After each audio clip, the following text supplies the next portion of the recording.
kita bagi ke dalam WBS seperti yang pernah saya sampaikan. Rules-nya adalah dengan mengadopsi 100% rules, artinya semua pekerjaan itu kita bagi-bagi gitu ya, yang akhirnya nanti akan merujuk pada satu proyek yang lengkap. Kayak gitu. Jadi kemudian di akhirnya dari WBS ini ada yang disebut dengan work packages atau level paling akhir, child yang terakhir atau node terakhir dari hierarki WBS ini disebut dengan work packages. Di mana work packages ini atau paket kegiatan itu adalah suatu unit yang bisa kita schedulekan.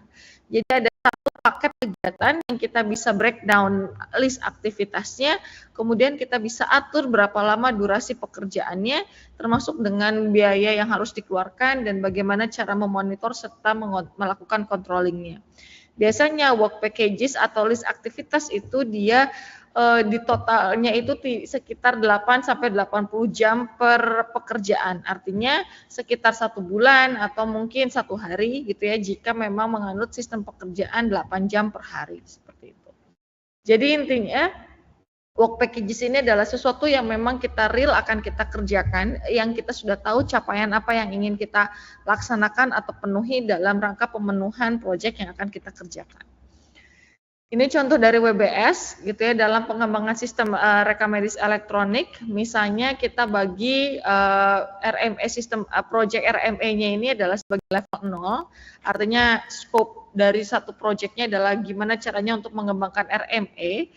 Kemudian kita bagi lagi proses proyek ini ke dalam bagian-bagian kecil.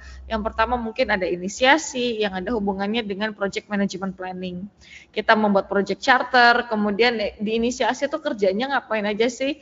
Kita membuat project charter, kita menentukan scope, kita mengidentifikasi stakeholder dan sebagainya. Kemudian ada pekerjaan yang kedua adalah planning. Setelah kita inisiasi, maka kita melakukan planning. Planning itu baik penentuan schedule project ataupun budgeting ataupun misalnya melakukan mapping resources. Contohnya seperti itu. Kemudian di task yang ketiga kita bagi lagi nih CRM ini dibagi lagi ke tahapan development atau proses yang ketiga gitu ya, di mana development ini artinya kita mulai dari mengembangkan sistem. Kita misalnya bagi nih ada yang mungkin tahapan pertama kita bagi-bagi nih sistem ini ada back end, ada front end misalnya kayak gitu ya. Kemudian mungkin ada dokumentasinya juga gitu ya, mulai dari analisis kebutuhan, requirement engineering dan sebagainya. Itu kita bisa pecah bagi di task yang ketiga ini. Nah ini kalau dicontoh ada 3, ada back end, ada front end, ada misalnya database itu perancang database misalnya kayak gitu ya. Atau arsitekturnya. Nah, kemudian back end ini kita bisa bagi-bagi lagi gitu ya. Back end ini kita bisa list aktivitasnya. Yang pertama misalnya membuat setiap modul, misalnya modul untuk mengambil obat, modul untuk mengambil data pasien gitu ya, atau misalnya mengambil histori medis. Jadi kita tentukan API, misalnya back end ini ngerjainnya apa aja. Infrastrukturnya misalnya, kemudian gimana cara kita deploy ke sistemnya, atau misalnya gimana caranya kita melakukan cyber security-nya. Kita bisa list aktivitasnya nanti lebih detail lagi gitu ya. Nah, kemudian untuk front end, misalnya front end di sini nanti dia misalnya kerjaannya adalah untuk mendesain user, ada modul pasien, pendaftaran pasien, modul pemeriksaan pasien, misalnya kayak gitu, atau modul order obat, resep dan sebagainya. Jadi di sini lebih ke antarmuka apa aja yang dibutuhkan, yang dia ada kaitannya dengan modul dan fungsionalitas dari sistem yang akan kita kembangkan. Misalnya contohnya seperti itu. Nanti kita bisa detailkan lagi. Kemudian tahapan berikutnya ada testing. Testing kerjanya ngapain? Oh, ada unit testing, ada user acceptance testing, misalnya kayak gitu. Nah, kemudian ada mungkin tahapan yang terakhir adalah deployment. Misalnya ada deployment ngapain? Ada training pegawainya, training orang yang akan menggunakannya, kita membuat go live sistemnya berhasil di-deploy, di-upload ke dalam server dan kemudian bisa dijalankan. Nah, ini adalah contoh dari WBS. Levelnya ada berapa? Levelingnya tergantung dari kebutuhannya teman-teman. Nah, ini anggaplah ini adalah WBS yang kita buat. Yang bawah ini adalah yang disebut dengan work packages atau unit kegiatan. yang nantinya di unit kegiatan ini ada hubungannya dengan aktivitas yang akan kita kembangkan dan kita kerjakan di project management time. Ini contohnya, misalnya ini adalah aktivitasnya gitu ya, atau deskripsi dari pekerjaannya. Oke, tadi modul tahapan ketiga itu adalah development. Oke, di development kita pecah lagi, misalnya kita mengembangkan antarmuka untuk modul dari pasien. Artinya ngapain sih perancangan antarmuka modul pasien itu apa sih? Itu dia gunanya adalah untuk membuat form registrasi. Durasinya adalah selama 5 hari gitu ya. Kemudian bisa jadi siapa kebutuhannya? Kebutuhannya ada 2 front end developer. Jadi ada 2 orang yang bekerja sebagai UI UX designer misalnya kayak gitu. Kemudian di tahapan yang kedua itu ada planning tadi. Planning ngapain? Dia bikin project schedule. Ngapain tugasnya schedule atau work project ini? Dia kerjanya adalah untuk membuat WBS atau membuat Gantt chart. 3 hari siapa yang mengerjakan.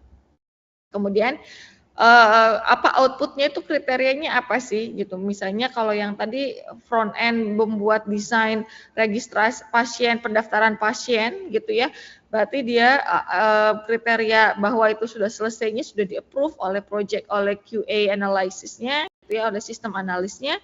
Kemudian nanti misalnya sudah disetujui juga oleh project owner. Kalau misalnya project schedule, nanti tandanya adalah sudah di-assign, sudah disetujui misalnya oleh si PM atau sponsornya di sini. Dan seterusnya. Jadi ini adalah yang disebut dengan work packages, dan ini adalah salah satu contoh aktivitas yang kita buat lebih detail dari setiap paket pekerjaan. Oke, nah kemudian kenapa sih kita perlu melakukan project schedule gitu ya? Project schedule ini pertama adalah biasanya gini ya, kita itu bisa menyelesaikan project tepat waktu itu adalah sesuatu tantangan yang sangat besar. Itu contohnya yang tadi pagi saya sampaikan, contohnya kalau kalian bikin project day, gimana sih caranya untuk bisa melakukan pemenuhan 4 bulan itu biar bisa selesai. Nah itu kadangkala tricky kalau kita tidak bisa membuat schedule dengan baik, dengan rapi, bisa jadi projectnya tidak selesai tepat waktu atau tidak sesuai dengan harapan yang ingin kita lakukan. Kemudian juga biasanya project konflik kalau nggak ada project schedule itu bisa jadi konflik utama yang terjadi dalam project itu adalah biasanya itu dikarenakan misalnya permasalahan schedule, entah ada orang yang sangat sibuk, hilang di tengah jalan, atau dia tiba-tiba digeser prioritasnya mengerjakan project yang lain dan sebagainya. Biasanya schedule itu merupakan salah satu sumber dari konflik yang terjadi di project. Kemudian waktu itu fix gitu ya, sifatnya tidak fleksibel. As is, kalau sudah hilang 1 hari ya sudah, kita tidak bisa mundur 1 hari. Apalagi kalau tadi fix deadline-nya untuk project day, misalnya kita akan presentasi di awal Juni, contohnya seperti itu. Ya kamu kalau misalnya 2 bulan ini belum mengerjakan, ya udah cuman punya sisa waktu 2 bulan, nggak bisa kita mundurin lagi, misalnya nego, Bu tolong untuk proyeknya dimundurkan karena kita belum selesai. Itu kan tidak memungkinkan karena artinya kita sudah sesuai dengan target, on the track, gimana caranya. Dan waktu itu adalah sesuatu hal yang sulit untuk kita atur dan sifatnya tidak fleksibel. Sehingga kita perlu memanfaatkan waktu dengan baik, yang artinya kita perlu melakukan scheduling pekerjaan dengan baik. Kemudian juga perbedaan dalam melihat pandangan arti deadline atau priority dalam pekerjaan antar setiap orang itu berbeda. Baik misalnya orang yang terlibat di dalam tim, bisa jadi dia tim pengembangan sistem RME, bisa jadi dia menganggapnya sistem RME itu bukan yang main jobnya karena dia ada pekerjaan lain yang menurut dia lebih penting, misalnya kayak gitu. Sehingga biasanya mungkin orang ini mengerjakannya push to deadline, mendekati deadline. Tapi ada orang yang benar-benar memang dia dedicated hanya untuk mengerjakan SIM RME ini, yang dimana dia akhirnya bekerja, membagi pekerjaannya, nggak mau nunggu deadline, dia membagi bagian-bagian kecil, menyelesaikan secepat mungkin. Tentu saja bisa jadi stres ketika mendapatkan partner yang memang push to deadline atau nunggu akhir sampai ada deadline gitu ya. Nah itu untuk menyelesaikan perbedaan pandangan terhadap etos pekerjaan itu adalah dibantu dengan project scheduling. Kemudian kita lanjut ya, jadi WBS ini atau project schedule yang kita tentukan tadi itu adalah salah satu sumber yang penting dari project time management karena ada hubungannya dengan kegiatan yang sudah kita pecah atau dekomposisi di awal gitu ya. Nah, kemudian di sini ada 6 parameter yang perlu kita rencanakan ketika kita akan melakukan manajemen waktu project. Yang pertama adalah mendefinisikan aktivitas, menentukan urutan aktivitas, kemudian juga mengestimasi aktivitas resources activity-nya, kemudian juga mengestimasi durasi pekerjaan setiap tasknya itu berapa lama, dan akhirnya kita membuat struktur jadwal gitu yang biasanya direpresentasikan dalam Gantt chart. Nah, kemudian itu adalah tahapan planningnya. Sebelum akhirnya kita akan melakukan proses scheduling dan controlling, gitu ya. Scheduling controlling yang dilakukan memang pada saat periode monitoring controlling, ketika aktivitasnya itu running, kita perlu melakukan scheduling dan monitoring untuk memastikan apakah itu tepat waktu atau tidak. Nah, kemudian sekarang kita akan coba masuk ke apa sih definisi dari aktivitas gitu ya. Aktivitas itu adalah suatu pekerjaan yang biasanya kita temukan di work breakdown structure atau sumbernya berdasarkan dari WBS, di mana biasanya sudah ada ekspektasi kapan dia selesai, berapa banyak budget yang dikeluarkan, kemudian kebutuhan resource-nya apa. Siapa yang mengerjakan, perlu kebutuhan misalnya teknis apa dan sebagainya, itu sudah ada detailnya. Nah, tadi saya sampaikan aktivitas ini sumber utamanya berasal dari WBS, di mana WBS berasal dari project charter.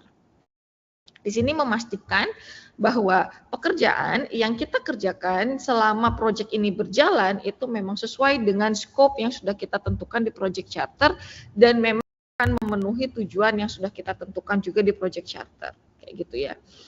Jadi intinya WBS ini adalah sumber utamanya dibantu dengan project charter itu sebagai main resource-nya gitu ya untuk bisa menentukan list aktivitas sehingga kita bisa mendapatkan aktivitas yang realistis, bisa dicapai gitu ya, durasinya jelas, yang mengerjakan juga jelas, transparan. Nah, kemudian setelah kita mendefinisikan semuanya, kita list semua aktivitas yang ada gitu ya, kita list mulai dari namanya apa, kegiatannya apa, identifier atau biasanya ada primary key-nya gitu ya, dari aktivitas itu apa, kemudian kita memberikan deskripsi seperti yang ada di slide ini gitu ya. Jadi dia ada kodenya, entah itu bisa jadi WBS kode, ini ada namanya, misalnya ini ada deskripsinya, ada durasinya gitu ya. Jadi seperti ini disebut dengan list aktivitas. Ini semuanya disebut dengan list aktivitas dengan referensi pada work package tertentu kayak gitu. Oke, kemudian ini nah, ketika kita sudah menuliskan daftar listnya gitu ya, maka next step-nya adalah kita menentukan atribut dari aktivitas, di mana kita menentukan nih, kita membuat tabel biasanya menentukan diawali oleh pekerjaan apa, kemudian berikutnya mengerjakan apa, gitu ya, atau yang disebut dengan predecessor, pekerjaan yang mengawali, yang paling pertama atau yang dikerjakan sebelumnya, suksesor itu adalah next step-nya atau next pekerjaan yang akan dikerjakan. Di sini kita akan menentukan hubungan logical relationship-nya seperti apa. Apakah dia mandatory dependency, jadi artinya dia harus dependent betul, atau dia perlu tidak dia partial dependency gitu ya, enggak terlalu harus wajib dikerjakan barengan atau selesai bersamaan atau tidak. Dan lain, nanti mungkin ada di slide berikutnya. Ada juga yang disebut leads atau lags. Leads itu adalah kapan dia bisa dikerjakan lebih cepat, kapan pekerjaan itu harus ditunggu dulu baru bisa mengerjakan pekerjaan yang lain. Kemudian kita menentukan resources requirement, kemudian kita juga menentukan constraint-nya, batasannya apa, kira-kira kendalanya ada apa, dan asumsinya dari kegiatan ini berhubungan dengan kegiatan. Nah, setiap aktivitas atau setiap work packages itu biasanya memiliki milestone atau capaian yang bisa kita ukur ketercapaiannya. Misalnya tadi, kalau kita membuat aktivitas, membuat modul gitu ya, membuat modul pendaftaran pasien baru. Maka milestone-nya adalah model pasien barunya sudah berhasil terbuat, didesain gitu ya, sudah ada desainnya, sudah di-approve oleh QA-nya atau misalnya oleh sistem analisnya, misalnya seperti itu, atau bahkan oleh project owner-nya. Jadi milestone itu adalah yang bisa kita ukur ketercapaian dari project kita. Jadi biasanya tidak ada durasinya, berbeda dengan aktivitas. Biasanya milestone itu adalah output yang kita harapkan dari beberapa atau sekumpulan aktivitas sebelumnya. Kayak gitu. Nah biasanya ada juga project manager yang memasukkan milestone itu ke dalam Gantt chart-nya. Biasanya di dalam Gantt chart itu ada, kalau ada aktivitas yang dia tidak ada durasinya, biasanya itu merupakan milestone. Kayak gitu. Dan itu diperbolehkan. Apakah harus ada milestone di dalam Gantt chart gitu ya? Ya kalau tidak ada pun tidak masalah, yang penting kita bisa mengukur ketercapaian dari proyek kita. Cuman kalau ada di dalam Gantt chart akan memudahkan kita untuk memonitor pekerjaan yang sudah dikerjakan atau yang akan dikerjakan. Aturannya gimana menentukan milestone? Dia menggunakan SMART, prinsipnya specific, measurable, assignable, realistic, dan time frame. Artinya kita bisa memonitor ketercapaiannya itu sejauh mana. Kayak gitu ya. Nah, kemudian sebenarnya di sini ada, ini sebenarnya nggak terlalu penting sih, ada yang lebih penting tapi mungkin nanti ya. Saya akan coba jelaskan, kalau nggak yang hari ini mungkin besok, minggu depan atau 2 minggu lagi. Jadi di sini ada yang disebut dengan dependensi, tipe dari dependensi. Itu ada mandatory dependency, ada dependency discretionary, sama ada external dependency. Ketergantungan di dalam project itu biasanya di sini dibagi menjadi 3 jenis ini, gitu ya. Misalnya, contohnya kalau mandatory dependency ini artinya yang memang nature-nya ketika kita mengerjakan suatu project. Contohnya, misalnya kita tidak akan bisa melakukan testing, gitu ya, sebelum kita mengembangkan software-nya. Atau dosen tidak bisa menilai pekerjaan mahasiswa sebelum mahasiswa mengerjakan tugasnya, misalnya kayak gitu, atau mengumpulkan tugasnya. Dosen tidak bisa dia membuat portofolio per mahasiswa sebelum dia menyelesaikan menilai dari ulangan atau ujian dari mahasiswanya. Contohnya kayak gitu. Jadi sesuatu yang memang tidak mungkin bisa kita kerjakan tanpa itu bisa ada tahapan sebelumnya yang dikerjakan. Atau yang paling gampang juga, misalnya kita nggak bakal bisa bikin sayur sop kalau kita nggak beli bahan baku sayur sopnya. Contohnya kayak gitu. Itu yang disebut dengan mandatory dependency. Ada juga yang dependency discretionary yang biasanya ditentukan oleh project team gitu ya. Dependensi seperti apa sih gitu, mungkin karena bisa jadi ada batasan waktu, batasan budget kayak gitu ya. Jadi ada diatur, contohnya misalnya ada kalau beberapa dependensi itu, kalau yang ini tuh ada yang disebut dengan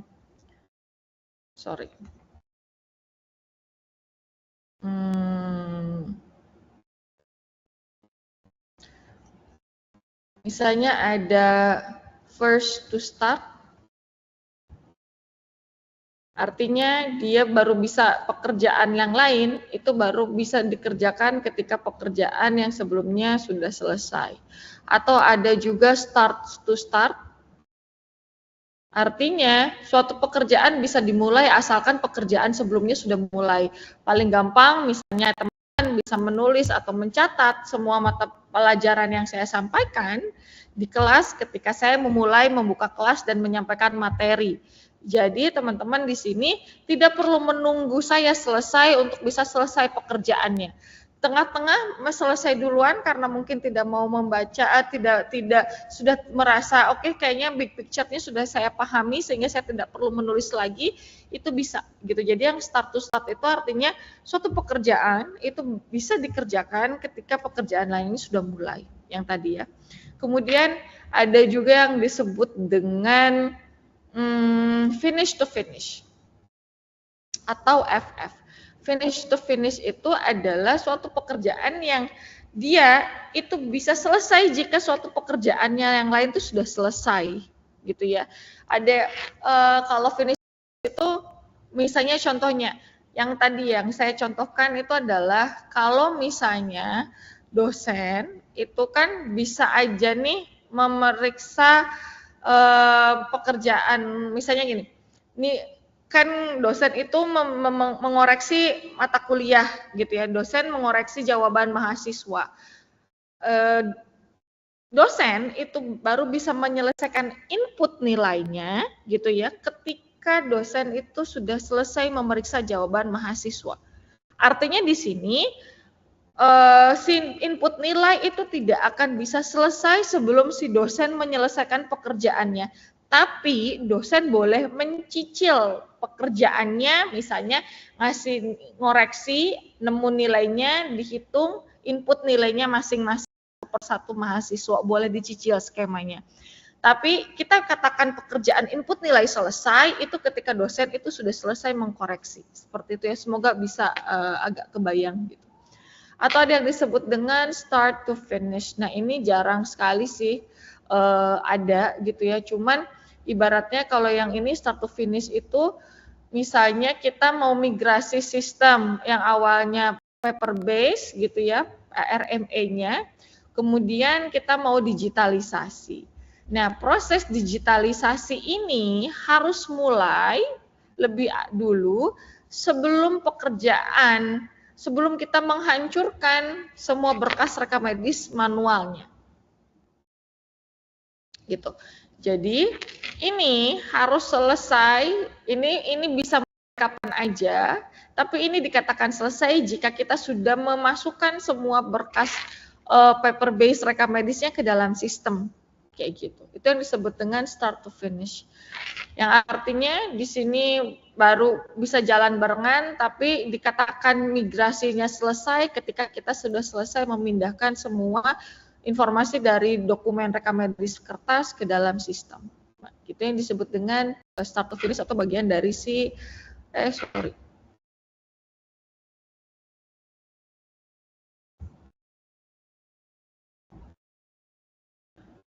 bagian dari si dependensi discretionary. Itu ada juga external dependency. External dependency ini dia kalau misalnya ada ketergantungan kita terhadap vendor atau kita menunggu approval dari pimpinan gitu ya. Jadi nunggu ketergantungan dari orang lain kayak gitu. Nah, kemudian apa namanya? Sebentar. Oke. Nah, kemudian biasanya gitu ya semua dependensi ini nanti itu kita akan memappingkannya ke dalam bentuk diagram jaringan gitu ya, diagram network diagram yang biasanya untuk menunjukkan urutan dari pekerjaan. Formatnya ada dua, ada menggunakan precedence diagramming method ataupun arrow diagramming method. Cuman yang paling sering itu adalah yang diagram PDM. Nanti mungkin saya akan jelaskan di berikutnya. Nah, ini adalah yang paling sering ketika kita merepresentasikan urutan dari pekerjaan gitu ya. Biasanya sebelum kita melakukan PDM ini, biasanya kan tadi kita sudah melis pekerjaan ya. Output yang pertama adalah kita melis setiap pekerjaan yang ada di dalam work breakdown structure. Misalnya contohnya adalah seperti ini. Oke, sebentar. Yang kalian lihat apa sih? Ini.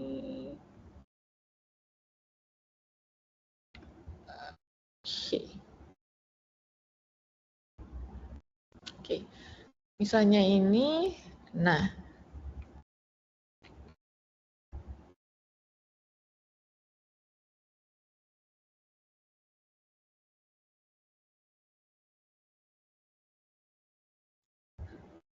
Nah, ini contohnya adalah seperti ini. Kita sudah punya list aktivitasnya, kemudian kita buatkan ininya juga. Siapa yang mengawali pekerjaan itu selesai setelah apa, kapan dia bisa mulai, nunggu pekerjaan yang mana dulu gitu. Ini anggaplah tadi kan setiap aktivitas itu kita punya nama aktivitasnya, kemudian kita bisa menambahkan primary key-nya atau key activity-nya gitu ya, di activity-nya, kemudian ada durasinya, ada resource-nya seharusnya.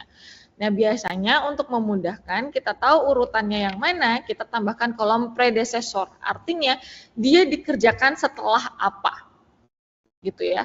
Jadi contohnya aktivitas A itu tidak ada yang mengawalinya, sehingga dia akan menjadi node dari aktivitas pertama kita. A. Kemudian aktivitas B itu diawali oleh A. Jadi B dikerjakan ketika A selesai. Maka kita tambahkan di sini dan panahnya dari A ke B arahnya berarti A dikerjakan dulu baru B bisa dikerjakan. Kemudian ternyata kita juga bisa mengerjakan bersamaan dengan aktivitas C karena C itu bisa kita mulai asalkan A selesai. Dan seterusnya. Jadi cara bacanya adalah D, berarti D itu dia dikerjakan setelah aktivitas B selesai. Maka berarti panahnya B kemudian ke D, gitu ya. Durasinya berapa? 8 hari misalnya. Kemudian aktivitas C itu dikerjakan setelah, E dikerjakan setelah aktivitas C selesai. Berarti dari C ke E panahnya gitu ya. Ini bacanya C selesai, maka E dikerjakan. C selesai, E dikerjakan, durasinya berapa.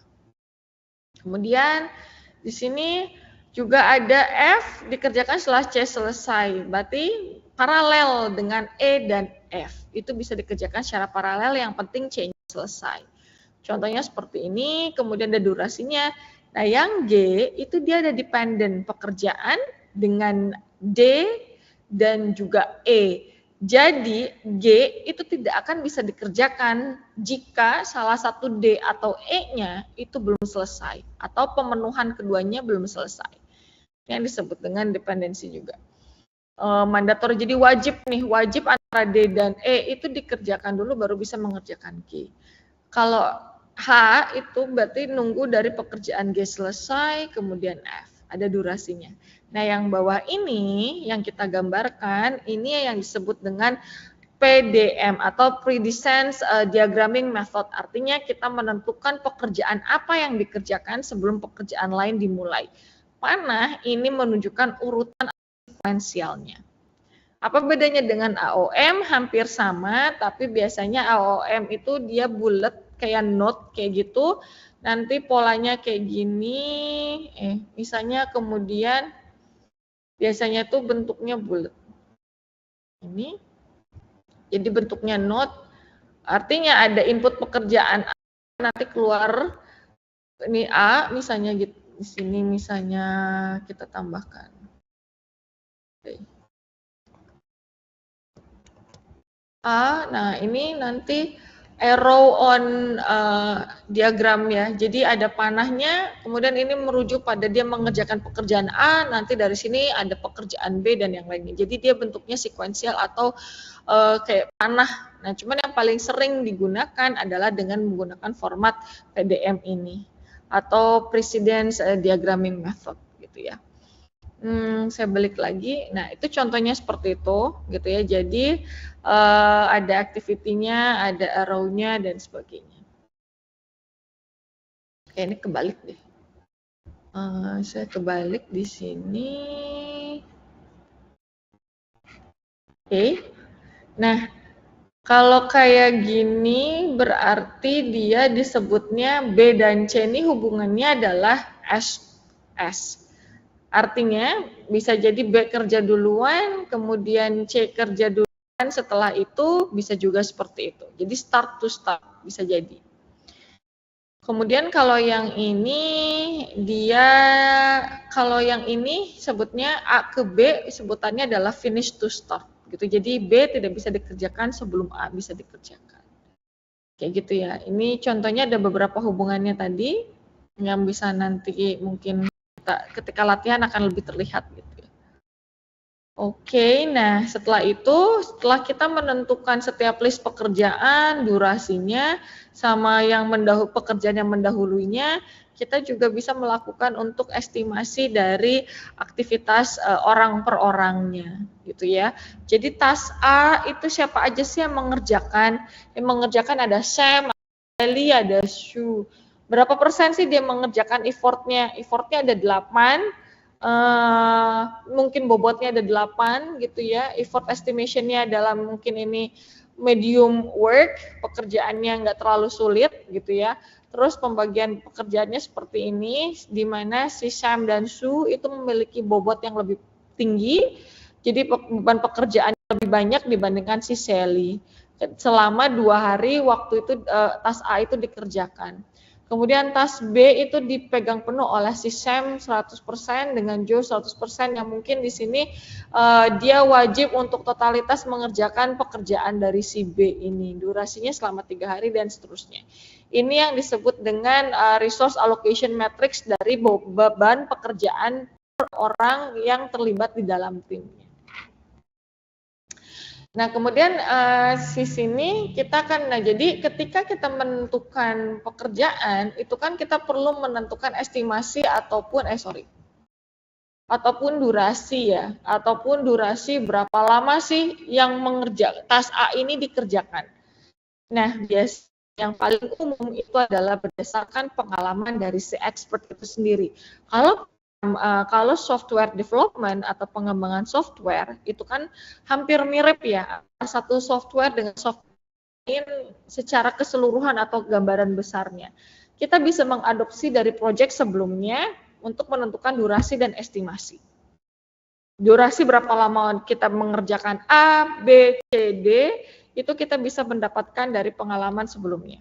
Atau bisa juga berdasarkan expert judgment. Jadi kalau kita nge-hire nih, ada senior mungkin developer dan senior project manager, kita meminta pendapat mereka untuk menentukan durasi setiap pekerjaan yang kita punya atau aktivitas yang kita punya. Jadi based on expert judgment bisa, based on pekerjaan atau proyek yang sama sebelumnya juga bisa, atau kita bisa memanfaatkan perhitungannya sendiri dengan menggunakan formula PERT atau Program Evaluation and Review Technique. Ya. Apa sih PERT ini? PERT ini ada teknik analisis jaringan yang digunakan untuk bisa mengestimasi berapa lama proyek itu atau task itu biasanya PERT ketika proyek itu baru banget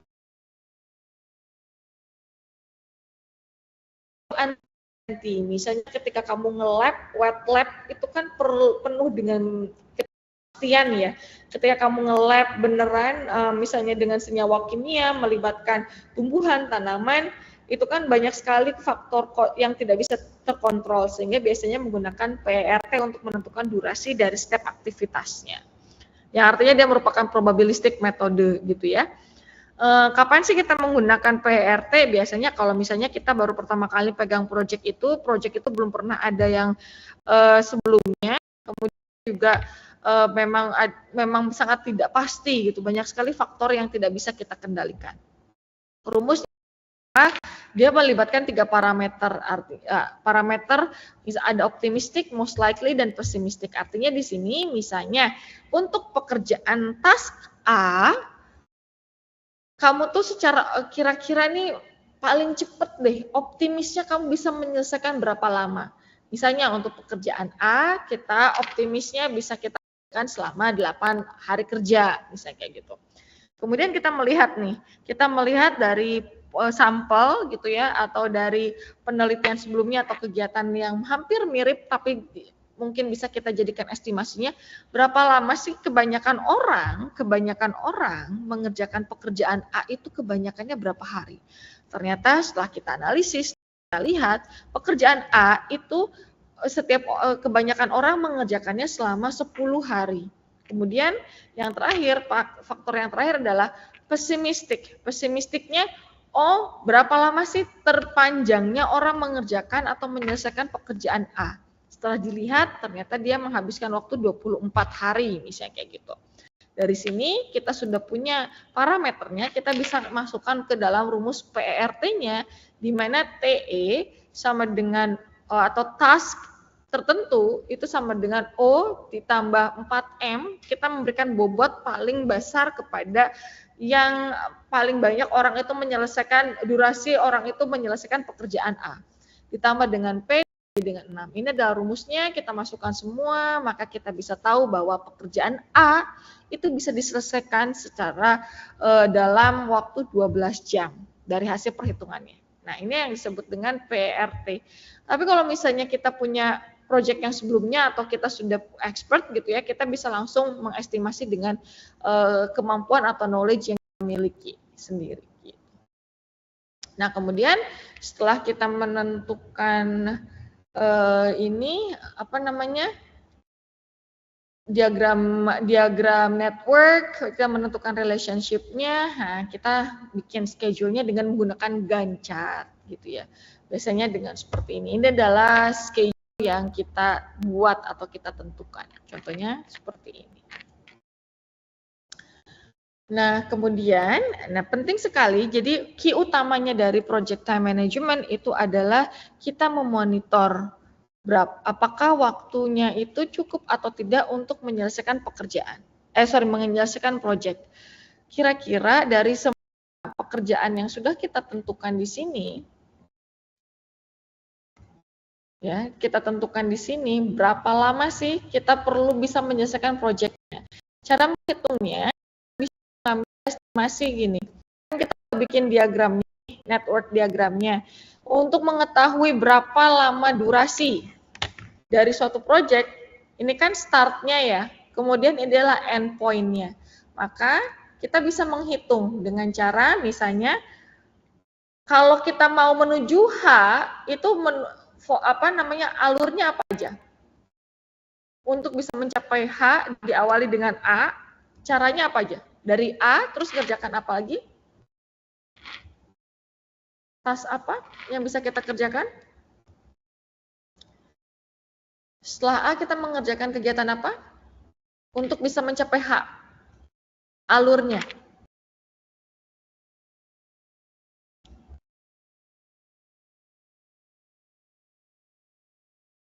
Kan banyak jalan nih menuju Roma.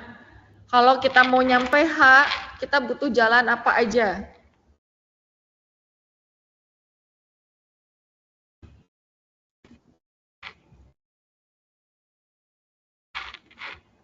Kita butuh ngapain aja? Stepnya?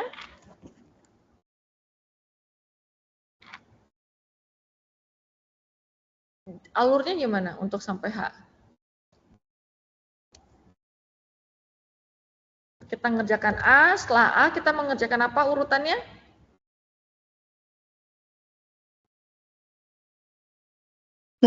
Ke B, Bu. Oke, setelah B ngapain lagi untuk sampai H? Ke D, Bu. D, terus? G. G. H. Betul. Terus ada lagi apa lagi stepnya? Ini opsi yang pertama. Opsi yang kedua apa lagi? C. Oke, A, C. Terus E. G. H. Sama A, ya. Terus ada lagi opsi berikutnya? A, Dia, C. sebentar. F. Ya, A, C, F. Sininya ganti langsung ya. Ke. Terus perlu ke H, langsung ya? Iya. Dari A ke H. Sorry, gimana caranya saya turunkan dulu ini. Bentar. Terima kasih, Mbak. Oke.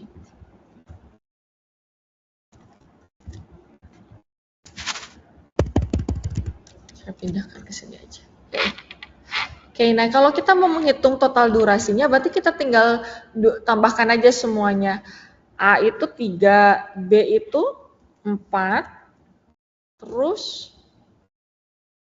D itu berapa? 8, G itu 1, H itu 2. Maka totalnya berapa?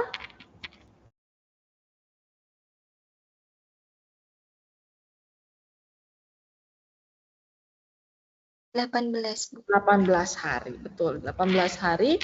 Kalau pakai format yang ini, berarti 3 ditambah 5, ditambah 5 lagi, ditambah 1, ditambah 2.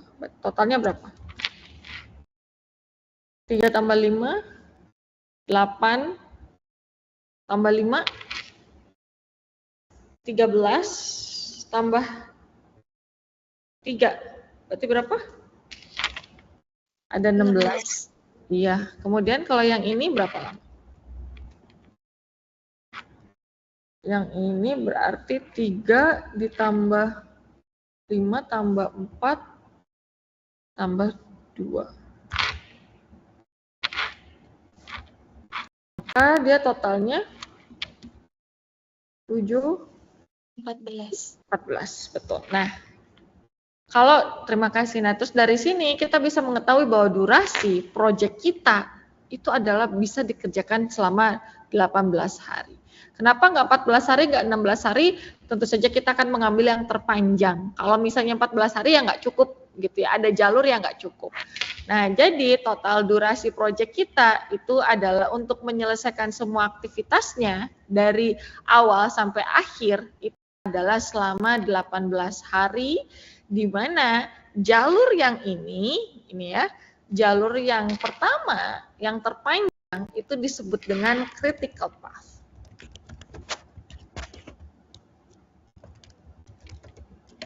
Artinya titik kritis di mana semua tahapan yang ada di sini yang saling berhubungan satu sama lain itu tidak boleh delay, tidak boleh ada penundaan.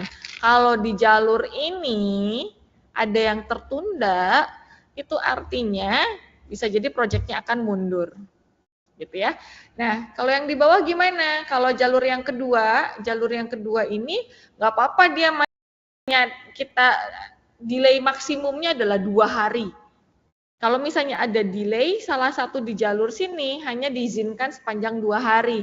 Karena kalau lebih dari 2 hari, dia berarti tidak bisa menyelesaikan pemenuhan di hari H-nya ini. Di tahapan terakhirnya. Kalau yang ini jelas jauh lebih fleksibel lagi. Antara H ini dia ada 14 hari waktu mengerjakannya, berarti ada sisa 4 hari yang bisa kita pakai untuk kita bisa estimasikan boleh kalau ada keterlambatan seperti itu.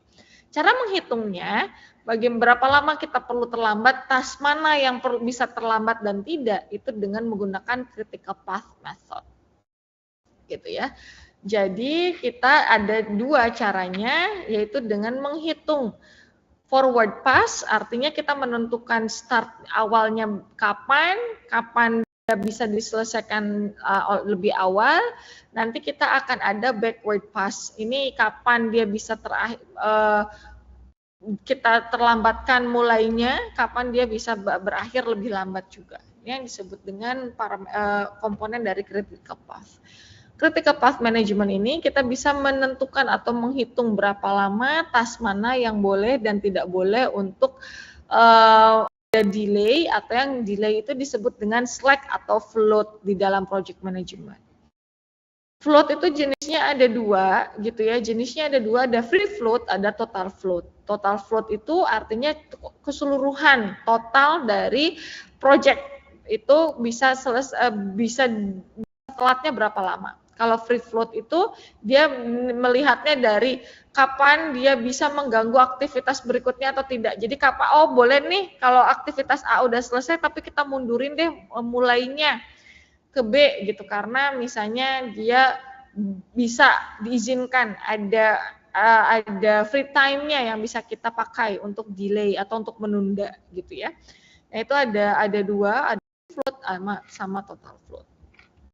Nah, cara ngitungnya critical path management ini adalah sebentar. Resensi itu di mana ya? Nah, di sini.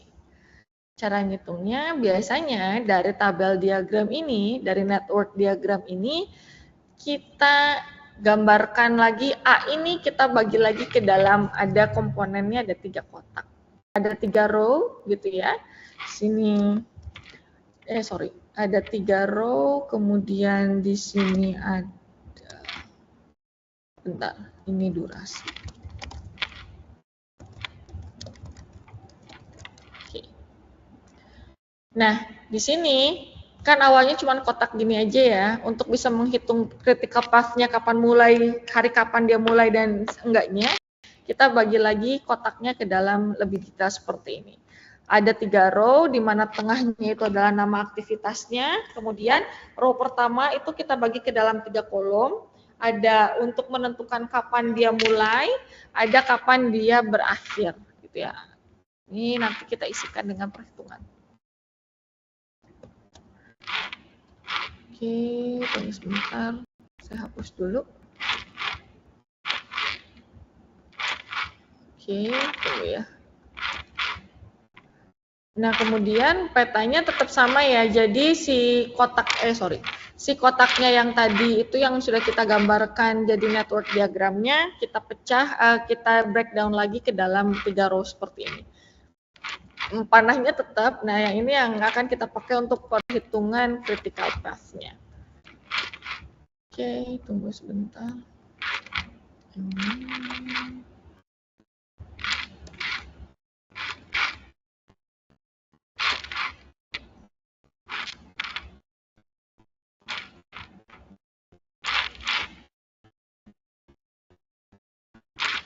Oke.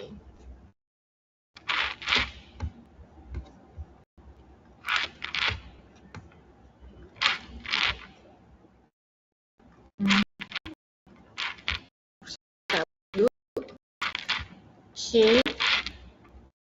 Udah ya. Nah, ini kita breakdown jadi seperti ini. Kemudian cara ngitungnya untuk menentukan kapan estimasi dia mulai dan kapan estimasi selesainya, itu kita bisa menggunakan dengan metode plus minus 1. Plus minus 1. Artinya kita tambahkan, kemudian kita kurangi. Misalnya nih, kita memiliki estimasi, misalnya ada saya pindahkan di sini. Mana ya? Oke. Tunggu sebentar. Nah, plus minus 1 itu misalnya dia cara mikirnya adalah pekerjaan A itu dimulai di pagi hari. Misalnya sekarang hari Senin kita akan mengerjakan pekerjaan A dari jam 8 pagi. Kemudian kita anggap selesai pekerjaannya itu di sore hari ketika kita akan pulang. Jadi suatu pekerjaan itu dimulai kalau plus minus 1 itu mikirnya pekerjaannya dimulai dari pagi hari, dikatakan selesai itu di sore hari. Ya. Jadi hari berikutnya, misalnya Selasa, itu baru bisa mengerjakan pekerjaan B. Contohnya kayak gitu. Jadi setiap pekerjaan atau aktivitas itu baru dikerjakan di pagi hari di hari berikutnya. Yang disebut dengan plus minus 1. Dia tidak menghitung pekerjaan kalau misalnya pekerjaan A selesai di siang hari, B dimulai di hari yang sama, itu bukan termasuk dari si plus minus 1. Jadi logikanya pokoknya dimulai dari pagi, selesainya sore hari. Pekerjaan yang lainnya di hari. Prinsipnya seperti itu. Nah, biasanya let's say paling gampang penentuan estimasinya adalah early start-nya adalah dari hari pertama project itu dimulai. Kemudian karena plus minus 1 artinya dia kan pagi hari selesai. Durasinya ini pagi hari mulai di hari pertama. Durasi selesainya kan 3 hari. Berarti ada 3 kali sore baru dikatakan selesai, ya kan? Misalnya Senin pagi mengerjakan, maka harus selesai di hari apa?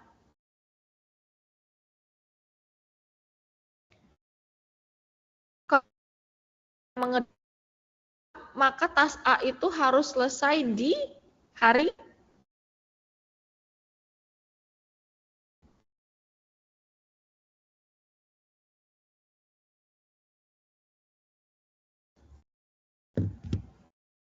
sampai sore, pagi sampai sore, pagi sampai sore, pagi sampai sore, maka dia akan selesai di hari keberapa?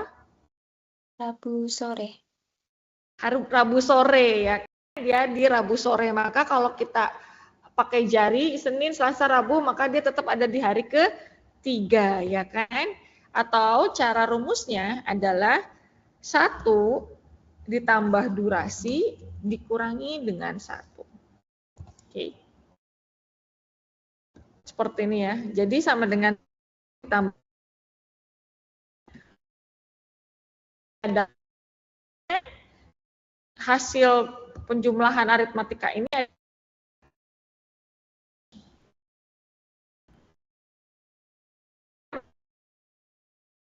satu, berarti dia selesainya di hari ketiga, sore hari. Kalau B, kapan berarti B?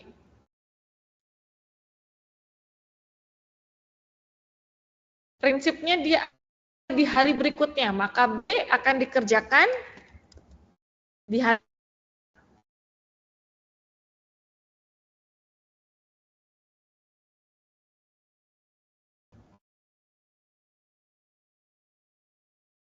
Kalau pekerjaan A itu selesai di Rabu sore, maka pekerjaan B akan dilaksanakan pada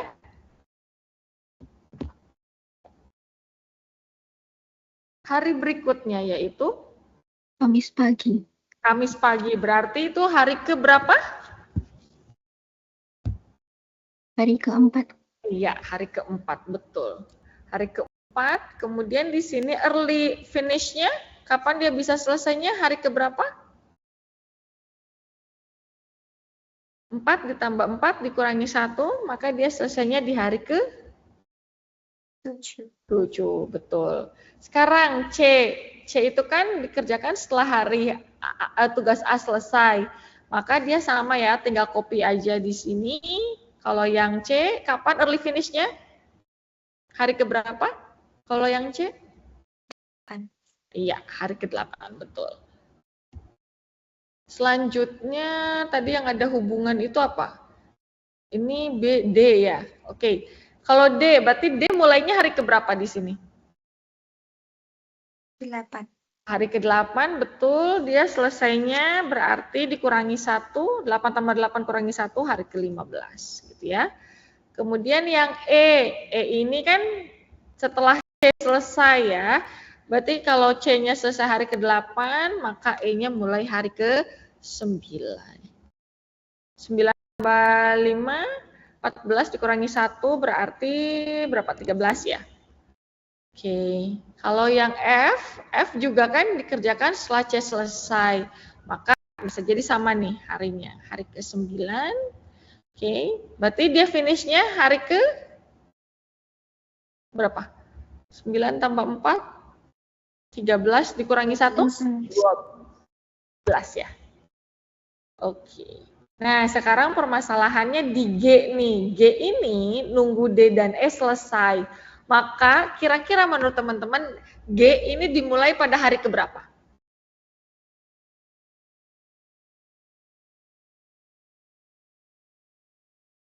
Syaratnya tadi D dan E selesai, baru G bisa mulai. Maka kira-kira G itu dimulai pada hari ke-14. Ingat, G itu nunggu D dan E beres. D dan E-nya harus selesai, ya.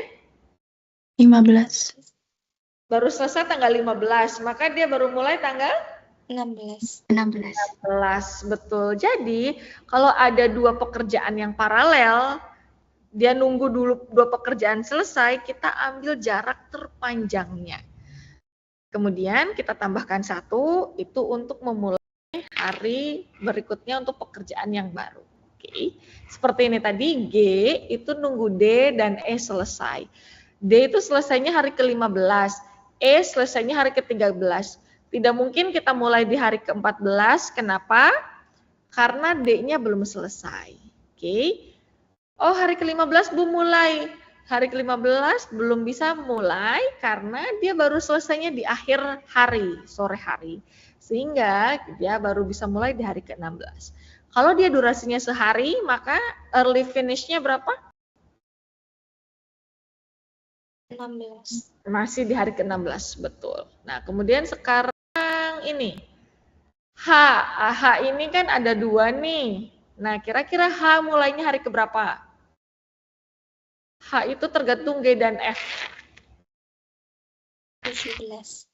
Hari ke-17, betul. 17, maka dia selesai hari ke-18 ya. Oke, tadi sesuai ya. lama project itu 18 hari ya. Jadi sudah sesuai gitu ya. Sesuai dengan targetnya bahwa project tersebut berdasarkan dari critical path yang kita hitung. Critical path yang kita hitung di sini, lama project itu 18 hari. Kalau kita lihat di sini, project itu selesainya di 18 hari. Berarti sudah sesuai gitu ya. Sudah sesuai dengan critical path-nya. Ini yang baru kita kerjakan adalah yang disebut dengan forward, bentar saya lupa. Forward pass, artinya kita mempertimbangkan, menghitung kapan dia selesai, kapan dia mulai, kapan dia selesai. Paling awal, kapan dia bisa mulai dan bisa selesai awal itu hari keberapa. Ini yang disebut dengan forward pass. Yang tadi kita kerjakan disebutnya dengan forward pass. Sekarang kalau misalnya backward pass gitu ya, karena kita lihat dulu deh bentar. Di sini, kalau di sini berarti, oke nanti lanjut dulu aja.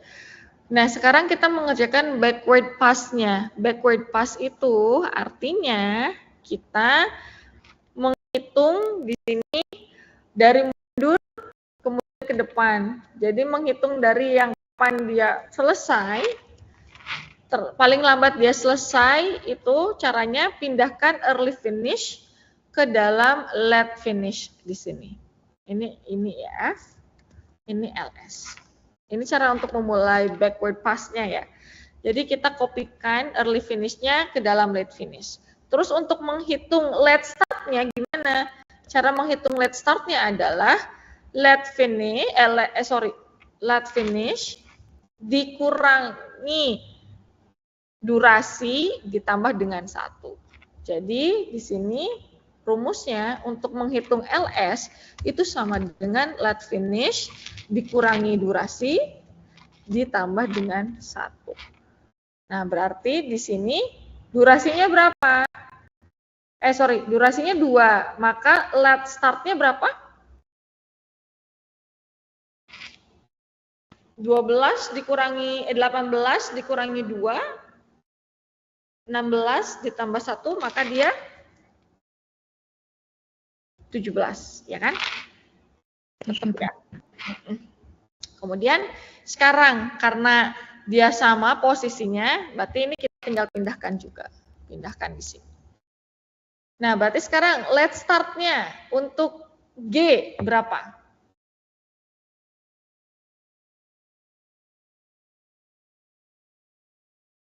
Late start-nya untuk G adalah 16, ini late finish, dikurangi durasi, ini durasi, ditambah dengan 1. 16. Iya, betul. 16 ya. Ini berarti 16, sama ya, tidak ada perubahan. Kemudian sekarang kita balik mundur lagi ke sini, 16. Nah, 16 kan baru dimulai nih, ya kan? 16 itu hari mulainya. Maka di sini hari selesainya harusnya 1 hari sebelumnya, maka dia tetap hari keberapa? Untuk yang D, dia terlambat selesainya tetap pada hari ke 15. Karena ingat, di sini paling lambat dia mulainya hari ke-16. Maka di sini harus selesainya H-1 sebelum dia bisa mulai kegiatan. Maka di sini 15 dikurangi 8, 7 ditambah 1, maka harinya di 8 untuk D. Nah, sekarang untuk 13.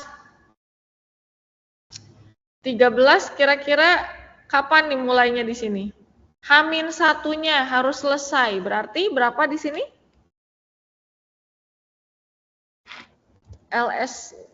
LF-nya sama dengan LS step sebelumnya.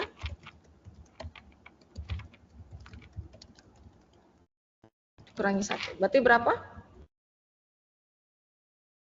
7. Dia kan baru mulai hari ke-16. Maka di sini harusnya selesai H-1-nya. Jadi 15.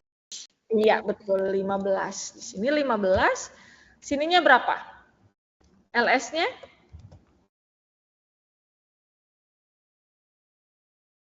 Tujuh belas. Coba 17 kah? 15? 11. Iya, 11, 15 dikurangi 5 ditambah 1. Jadi 11, betul. Oke, kalau ini 11, ada hubungannya dengan, oh coba sekarang kita ke sini dulu. Yang ini kan nggak ada hubungannya ya, dengan siapapun ya, dia hanya hubungannya dari sini ya. Si F ini kan langsung ke H ya kan? F ini kan hubungannya langsung ke H, maka di sini let finish-nya gimana tadi? Dia mulai hari ke-17, maka di sini harus berakhir di hari ke 16. 16, betul. Di sini mulainya 12 dikurangi 12 tambah 1 ya, betul 13. Nah, sekarang kan C ini kan dipengaruhi oleh 2 nih, ya kan? Oleh 11 dan 13. Maka di sini kita pindahkan ambil yang tetap yang terbesarnya. Kita ambil yang terbesarnya berarti di sini antara 11 dan 13, maka kita ambilnya yang terbesarnya. Berarti yang paling lambat selesaikan tanggal diawali paling lambat F ini kan diawali hari ke-13. Maka si C ini kita tolerir bisa selesai paling lambat di hari ke-13 min 1, hari ke-12. Gitu ya. Jadi dia tetap. Kemudian ini hari ke berapa? Di sini mulainya hari ke-8 enggak.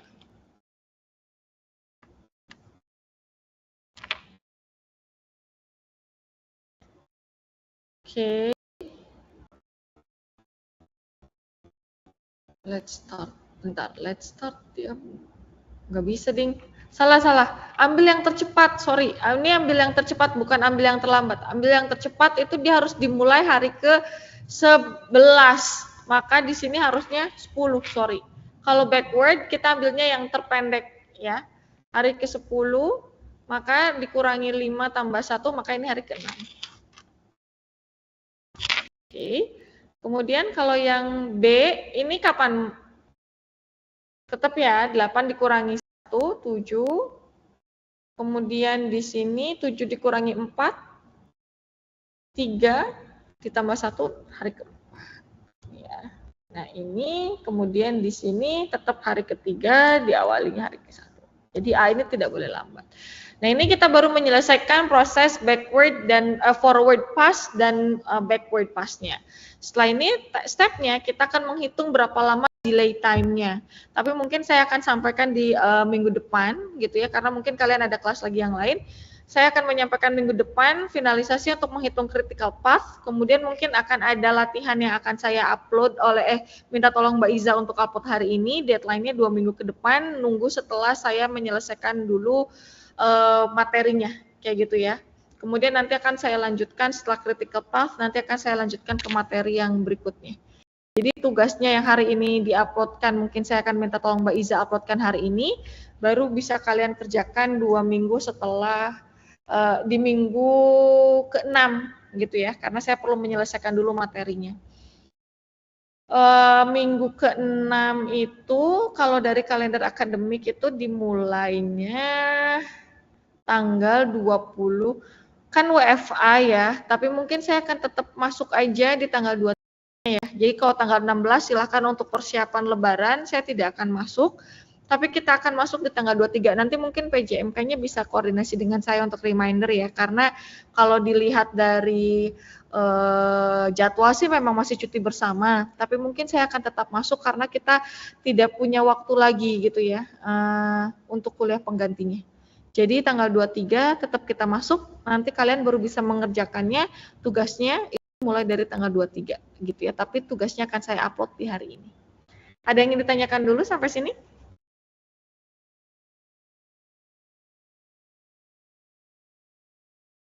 Kalau tidak ada, mungkin nanti saya akan tambahkan beberapa bahan bacaan yang saya akan jadikan asinkronus gitu ya. Jadi nanti kita nggak ada kuliah pengganti lagi, nggak apa-apa. Jadi pengganti yang minggu kapan itu saya kosong, yang harusnya kita ganti di Rabu kemarin, kita ganti dengan asinkronus dengan tugas dan mungkin bahan bacaan.